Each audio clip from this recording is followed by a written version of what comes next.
राम जी दोस्तों, कैसे हैं आप सब। उम्मीद है आप सब बहुत अच्छे से होंगे, स्वस्थ होंगे और जहाँ कहीं भी होंगे सुरक्षित से होंगे। तो मैं पूजा स्वागत करती हूँ आपका पूजा ब्लॉग में और आप सबका हार्दिक आभार व्यक्त करती हूँ। चलते चलते आके मैंने भी 1K पार कर ही लिया। लंबा टाइम लगा, बहुत लंबा टाइम लगा। 2 साल हो चुके हैं मुझे वाईटी पर और अब जाकर मेरा 1K कंप्लीट हुआ है। और अभी भी मेरा सफ़र लंबा ही है क्योंकि मेरी चाल बहुत ही धीरे है।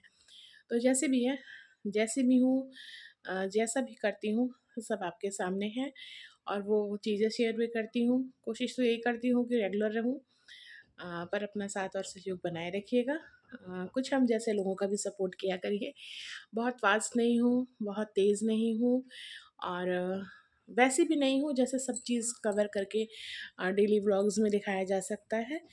पर जैसे भी हूँ, आप सबकी दोस्त हूँ, तो आप अपना साथ और सहयोग इसी तरह बनाए रखिएगा। तो चलिए मैं आपसे शेयर करती हूँ सुबह से जो मैंने जैसा किया। और आगे बढ़ने से पहले विनम्र निवेदन करना चाहूँगी अपने नए मित्रों से कि अगर आप मेरे चैनल पे पहली बार आए हैं तो चैनल को सब्सक्राइब कीजिए, बेल आइकन को प्रेस कीजिए, अपना साथ और सहयोग ज़रूर दीजिएगा। मैं जैसा दिखाती हूँ वैसा आपको मेरे ब्लॉग में देख के अंदाज़ा लग ही गया होगा। डेली रूटीन जैसा मेरे घर में होता है मैं करने की कोशिश करती हूँ और जितना मैं दिखा सकने में सामर्थ्य हूँ वैसा मैं आपको दिखाने की कोशिश करती हूँ कि मैं किस तरह से अपने घर में खाना बनाती हूँ, कैसे क्या चीज़ करती हूँ। और तो अगर आपको मेरे व्लॉग्स पसंद हों, क्योंकि ना तो मैं रेस्टोरेंट स्टाइल सब्ज़ी बनाती हूँ और ना ही बहुत ज़्यादा लाइट ही रहता है जैसा हम एक आम घर में पसंद किया जाता है। जैसे हम कभी बाहर जाते हैं तो हमें रेस्टोरेंट के खाने तो आसान से मिल जाते हैं पर घर का बना हुआ खाना हम मिस करते हैं। ठीक वैसे ही कुकिंग रहती है और वही मैं आपके सामने दिखाती हूँ कि एक नॉर्मल घर में कैसा खाना बनता है और कैसे घरों के खानों की तुलना रेस्टोरेंट्स के खानों से नहीं की जा सकती है और क्यों बेस्ट होते हैं घर के खाने। क्यों हमेशा हम ऐसे खाने खा सकते हैं अगर हम वही चीज़ें घर पे बनाकर अपने तरीके से खाएं तो हमेशा खा सकते हैं। पर रेस्टोरेंट के खाने हफ्ता 10 दिन, मतलब बहुत हुआ तो आप लगातार 3 से 4 दिन खा सकते हो। उससे अधिक अगर आपने खाने की कोशिश की तो अगर एज बढ़ चुकी है तो हेल्थ साथ नहीं देगी और एक कम एज के हैं तो हो सकता है शायद चले, क्योंकि हम लोग के समय कम एज में इतना रेस्टोरेंट का प्रचलन नहीं था। घर पे ही जो बनता था खाया बनाया जाता था, एंजॉय किया जाता था।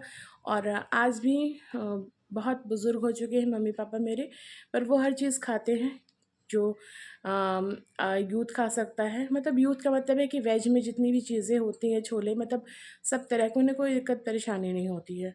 तो इस तरह के जो घर के बने हुए खाने रहते हैं वो किसी भी एज में आराम से खाए जा सकते हैं। परहेज़ वही होता है जो शुरू से उनका होता आया है, कम तेल मसाला और वैसी चीज़ें मैं भी बनाने की कोशिश करती हूँ। तो अगर आपको पसंद हो तो आप ज़रूर मुझसे जुड़िएगा और अपना साथ और सहयोग दीजिएगा।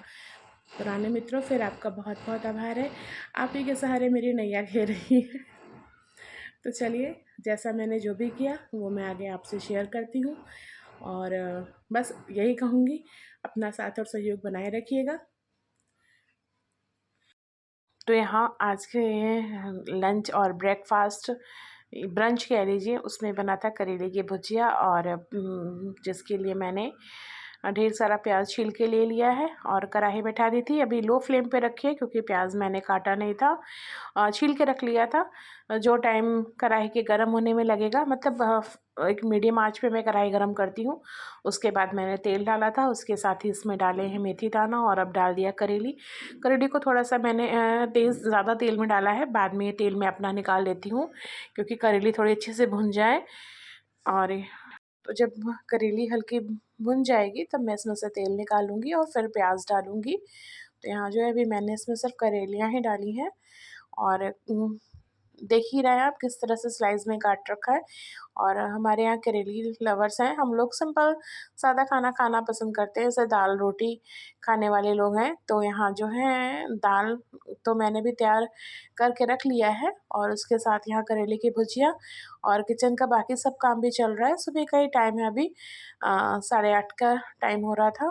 तो यहाँ जो है मैंने इसमें कर लिया, नहीं तो फिर लेट होने लगता है और जैसे कि मैं हर व्लॉग में बताते आती हूँ कि घर में सब रहते हैं, तो मुझे काम करने में बड़ी दिक्कत होती है। मतलब बस बात करते रहो और बात के साथ काम, दोनों बहुत मुश्किल काम है करना। तो यहाँ प्याज़ काट लिया है और कुछ खाने के लिए कच्चे प्याज़ भी रख दिए थे, और उसी के साथ देखिए यहाँ करेली जो है आधी भून चुकी है। अब मैं इसमें प्याज़ डाल दूँगी और अब जो है प्याज़ के संग ये भुनी जाएगी। तो इस तरह से करेली का कड़वापन मैंने सुना है कि थोड़ा कम हो जाता है, और मुझे करेली का कड़वापन ही बहुत अच्छा लगता है हमारे यहाँ सभी को।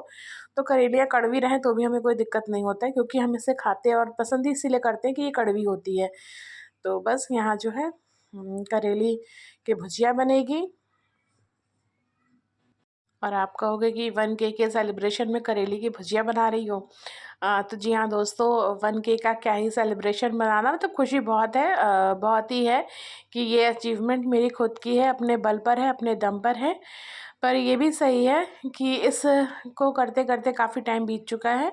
यहाँ मैं आपको पाइप दिखा रही थी, मेरे यहाँ रात में चूहे आते हैं, तो उन्होंने सिंक का पाइप ढीला कर दिया था वहाँ उसके होल से, तो वही मैं ठीक किया। तो इस संग में ये भी काम हो रहा था, मतलब और जैसे मैं बर्तन धुल ले, थोड़े बहुत बर्तन थे चाय वगैरह के, और यहाँ मैं तब तक मैंने दाल वाल भी धुल के तैयार कर ली है, तो साथ के साथ ये भी तैयार कर लूँगी। और यहाँ देखिए करेलियाँ कैसी हो गई हैं। अब इसमें नमक हल्दी डाला है, हम सिर्फ नमक हल्दी डाल के ही बनाते हैं। और यहाँ जो है हमारे घर के बगल में कंस्ट्रक्शन का काम हो रहा है, ड्रिलिंग का काम चल रहा है, तो इसका कोई उपाय नहीं है, मुझे वॉइस ओवर करके वीडियो अपलोड पे लगाना है। और अगर मैं इनका वेट करूँगी तो ये हर 10-15 मिनट में इस तरह से बजाते रहेंगे।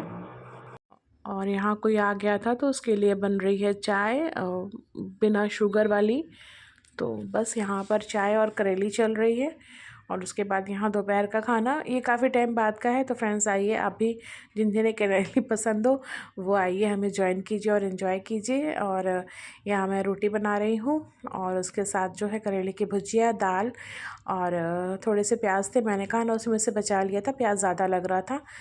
तो बस यहाँ हमारा दोपहर का लंच या ब्रंच वो तैयार हो चुका है। और ये जो है मैंने एक इस तरह का चीला बना लिया था, मतलब जो बर्तन होता है ना आटे का, जो बच जाता है रोटी बनने के बाद जो, तो बस ये था, तो मुझे खाली करना था, तो इस तरह से मैंने उसका गोल बना लिया, और इसमें थोड़ा सा प्याज और हरी मिर्च, नमक हल्दी डालकर इस तरह से तवे पे डाल दिया है। तो ये चीला बन गया है, आटे का चीला है। तो बस यहाँ पर इसको रोकूँगी। और काफ़ी हैवी बनाया था, मतलब काफ़ी बड़ा था, और आटा वैसे भी बहुत टाइम लगता है पकने में इसको, तो बस ये बना लिया है। और तो चलिए, दोपहर का मेरा कार्यक्रम कंप्लीट हो चुका है, और उसके बाद मैं रूम से बाहर आई। तो फ्रेंड्स, आज का व्लॉग बस यहीं तक रखूँगी, उम्मीद है आपको अच्छा लगा होगा। और अब जो है संध्या वंदन का टाइम हो गया है, मैं यही आपसे कह रही थी।